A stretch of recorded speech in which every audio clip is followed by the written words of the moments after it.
segala nikmatnya. Karena memang dengan memuji namanya, maka segala kebutuhan kita yang kita butuhkan untuk roda kehidupan di muka bumi ini dipenuhi oleh Sang Pencipta. Dan juga kita panjatkan salam hormat kita, salawat dan taslim kepada Nabi besar Muhammad sallallahu alaihi wasallam sebagai bentuk kepatuhan kita kepada Allah yang Maha Tinggi dan Maha Pemurah, karena Ia telah menjadikannya ibadah untuk kita semua. Melanjutkan bahasan kita Sirah Nabawi, dan kita sudah panjang lebar membahas tentang awal kisahnya kota Mekah, air Zam-Zam, kemudian adanya penduduk Mekah dari suku Jurhum, panjang lebar sampai kasus perintah haji, adanya perintah haji, segala macam hal yang berhubungan dengan awal-awal sekali cerita tentang kota Mekah. Dan saya sudah janjikan pada pertemuan yang terakhir kita akan membahas tentang masuknya agama Yahudi dan Nasrani ke Jazirah Arab.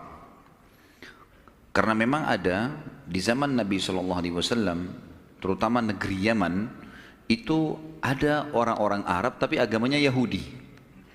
Begitu pula ada negara-negara Arab dan orang-orang Arab, bahkan sampai hari ini ada yang beragama Nasrani. Bagaimana bisa ini terjadi? Maka kita akan rentet insya Allah sejarahnya pada pertemuan sekarang. Dan semua ini teman-teman sekalian, sebagaimana saya jelaskan pada awal pertemuan kita sebenarnya bisa membahas langsung dari lahirnya baginda Nabi SAW. Tetapi menurut saya pribadi terlalu banyak informasi yang hilang, yang semestinya kita ketahui sebelum lahirnya Nabi SAW, terutama keadaan Jazirah Arab itu sendiri. Kalau apa yang kita bahas bagaimana nanti akan antum dengarkan panjang lebar cerita tentang Jazirah Arab ini, ternyata sebelum Nabi SAW ada rentetan histori yang panjang sampai lahirnya Nabi mulia ini. Dan kenapa beliau diutus di kota Mekah. Kita mulai dengan agama Yahudi teman-teman sekalian. Yahudi sebenarnya diambil dari kata-kata Huda. Di antara maknanya adalah Huda. Dan ini diambil dari perkataan Bani Israel pada saat mereka menyembah patung yang dibuat oleh Samiri, di mana Musa alaihissalam, Nabi Musa alaihissalam pergi ke gunung Tursina untuk menerima wahyu Taurat selama 40 hari. Ternyata Samiri ini dia membuat rekayasa, dari dia digoda oleh syaitan, membuat patung sapi dari emas lalu disuruh Bani Israel sembah. Intinya mereka sembahlah, mayoritasnya ikut-ikutan sembah. Nabi Harun alaihissalam tidak punya daya seperti Musa alaihissalam yang tegas, sehingga akhirnya Samiri berhasil tanda kutip di sini mengalahkan suara dari Nabi Harun alaihissalam, sehingga banyak kaumnya tidak mau ikut Nabi Harun dan mereka berkata, kami tunggu Musa sampai kembali aja. Waktu Musa alaihissalam balik, Nabi Musa alaihissalam menghancurkan patung itu, lalu dengan tegas menghakimi Samiri dan mengusirnya dari Bani Israel, serta mengembalikan orang-orang Israel untuk menyembah Allah Subhanahu wa taala. Pada saat itu, orang-orang Bani Israel sempat mengatakan, dalam Al-Qur'an diceritakan, a'udzubillahi minasyaitonirrajim, inna hudna ilaik. Ya Allah, kami kembali taubat kepadamu. Jadi sebenarnya kata-kata Yahudi diambil dari kata-kata huda yang berarti taubat atau kembali. Asal mula kalimatnya di situ. Kemudian menjadilah sebuah predikat yang memang Allah sendiri sebutkan istilah ini untuk mereka. Semua pengikut Musa sampai hari kiamat yang tidak mau lagi meyakini ada Nabi setelah Musa, namanya Yahudi.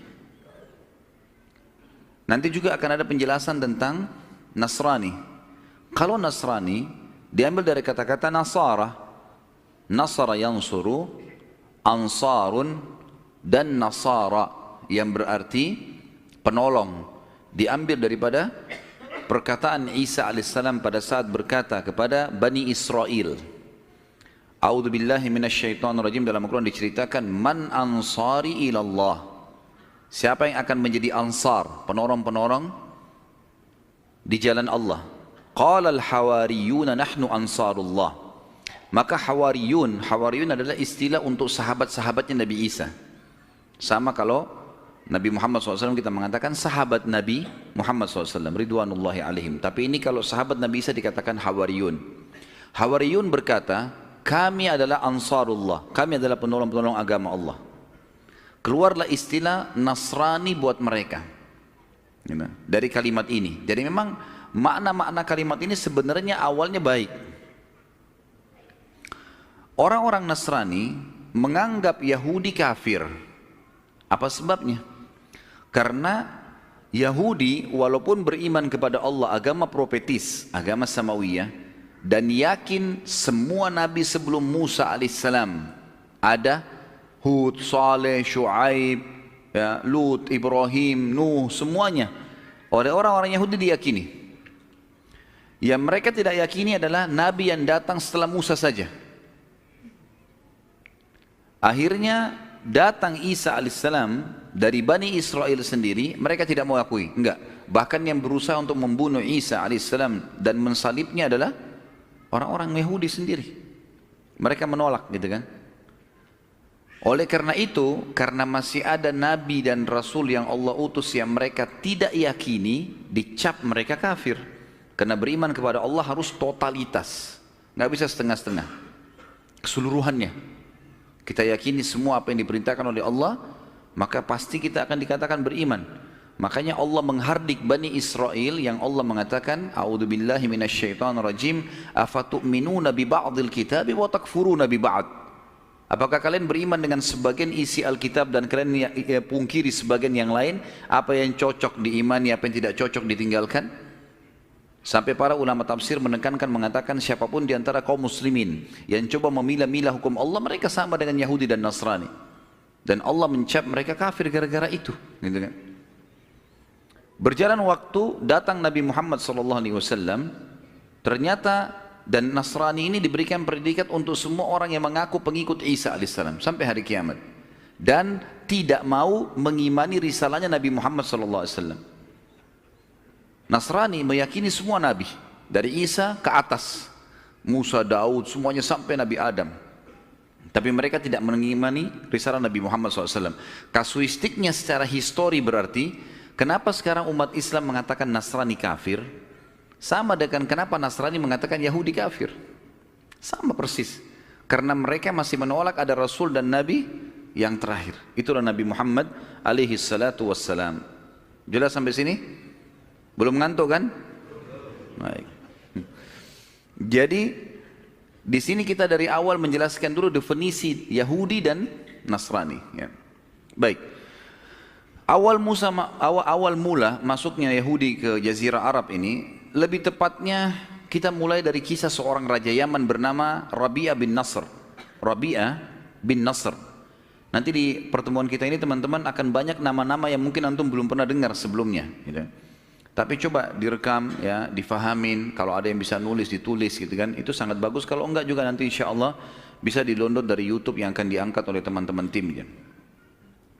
Rabi'ah bin Nasr ini seorang raja Yaman dan ia pernah bermimpi satu waktu, dalam beberapa buku sejarah disebutkan, dan dia sangat gelisah dengan mimpi itu. Dia mimpi kerajaannya hancur, segala macam api di sana sini, dia ketakutan. Lalu kemudian pada saat itu Rabi'ah bin Nasr ini bukan penyembah Allah, dia penyembah berhala. Dan banyak sekali ketergantungan partner antara berhala ini dengan dukun-dukun dan peramal penyamun, ini sambungannya, gitu kan. Maka dia bertanya kepada para dukun-dukunnya, kira-kira apa alasannya, apa takwilnya mimpi ini? Sebagian dukun-dukunnya mengatakan ini menandakan kerajaan Anda akan hancur sebentar lagi, gitu. Maka Rabi'ah bin Nasr karena ketakutan dengan takwil mimpi itu, dia pun akhirnya mengeluarkan mayoritas keturunannya, anak-anaknya, sebagian istrinya, kemudian kerabat umumnya, yang kerabat besarnya dia dipindahkan di wilayah sekitar Irak, ya. Dan di wilayah sekitar Irak inilah berkembang pesat keturunan dia, dan nanti akan dikenal ada seperti Nu'man ibn Bashir. Nanti akan ada tentu sentuhan tentang kisah orang ini. Nu'man bin Bashir ini salah satu keturunan Rabi'ah bin Nasr yang waktu dihijrahkan ke Irak, kemudian mereka berkembang di situ di wilayah padang pasir yang luas sehingga menjadi komunitas kerajaan yang besar juga di Irak. Tapi ini keturunan Rabi'ah bin Nasr. Baik, yang sedang kita bahas Rabi'ah bin Nasr. Rabi'ah bin Nasr ini selain memang kerajaannya sangat luas, dia juga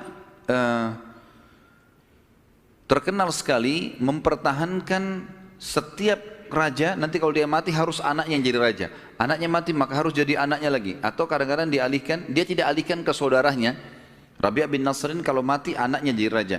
Nanti kalau anak yang pertama mati pindah ke anak kedua, anak ketiga, terus dia mau ke keturunannya.